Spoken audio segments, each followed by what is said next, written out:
On the economic front, our strategies and work plans are in place.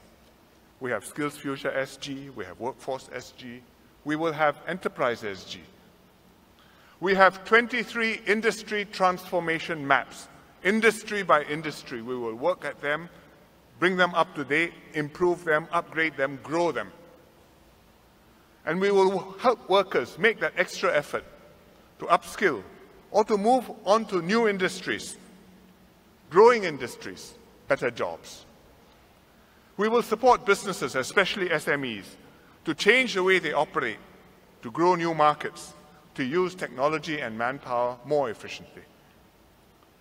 But we will need unions and employers to work hand in hand with the government. Restructuring is already in progress, and we will press on with it. This is a long-term effort which will continue beyond this term of government. On infrastructure, we will continue to improve train reliability and to expand the public transport network. Recently, we fully opened the downtown MRT line, and many commuters living in the northeast, northwest and east are happy with it.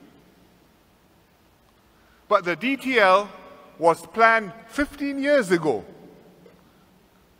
More MRT lines are in the works. The Thomson East Coast Line, and later on, the Cross Island Line and the Jurong Region Line. These will take time to plan, to finance, to build, but when they are done, we will have a more connected and resilient train network. Besides trains, we are also making other major infrastructure investments. We're building the high-speed rail to Kuala Lumpur. The terminus will be here in Jurong. Around the HSR terminus, we will build the new Jurong Lake District. It will become a second CBD, a gateway to Singapore. We are developing other regional centers. Woodlands will have an RTS link to Johor. Punggol will have a new SIT campus and a creative cluster of creative industries. Our air and sea ports, we are building new capacity, doubling the capacity to keep Singapore connected to the world. Terminal 5 at Changi, a mega port at Tuas. And when PSA goes to Tuas, it will free up Tanjung Pagar Container Terminal and later the Pasir Panjang Terminal, and that will open up the greater southern waterfront for longer-term development. And that's going to be a whole new area, 3 times the size of Marina Bay. All these will transform our city, enhance our competitiveness, and create more opportunities and jobs for Singaporeans. At the same time, we will strengthen our social resilience. We are enhancing support for young families to give every child a good start and to encourage young couples to have more children. At the rally this year, at the National Day rally, I talked about investing more in early childhood development. We are adding 40,000 new early childhood places, childcare places, in the next 5 years. We are building more childcare centers, including 50 MOE kindergartens. We are doubling our annual spending on childcare to $1.7 billion.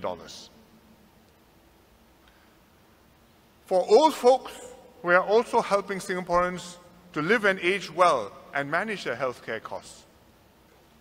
The population is aging rapidly. If we look at the population who are over 65, every year the number goes up, the proportion goes up. This year, 1 in 7 Singaporeans is 65 years old and above. 2 years ago, it was 1 in 9. Last year, it was 1 in 8. This year, it's 1 in 7. And I joined them. And next year, then, proportion will go up further.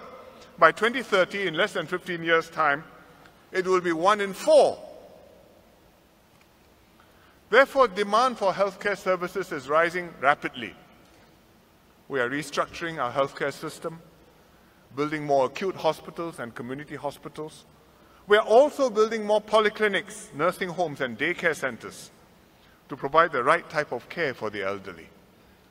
We are improving MediShield coverage with MediShield Life, and we are now working on ElderShield for long-term care.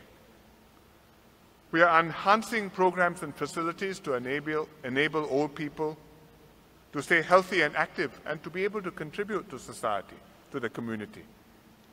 These measures will keep healthcare affordable to citizens, but definitely healthcare spending by the state will go up, has already gone up.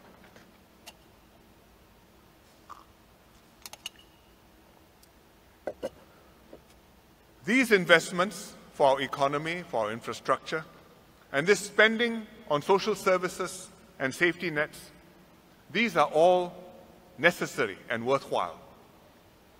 They are a vote of confidence in Singapore's future. Just as our forefathers saved and invested to build what we, this generation, are enjoying today, so too, this generation, we must plant trees in order that our sons and daughters and their sons and daughters will be able to enjoy the shade. But the investments and the social spending are costly, and we have to make sure that we can afford them. Government spending has gone up, and if we look ahead, it will rise further. So we have to stretch our dollars and make every dollar count. For this current term of government, we have enough revenue. But our spending needs will grow. So Heng Swee Keat was right when he said that raising taxes is not a matter of whether, but when.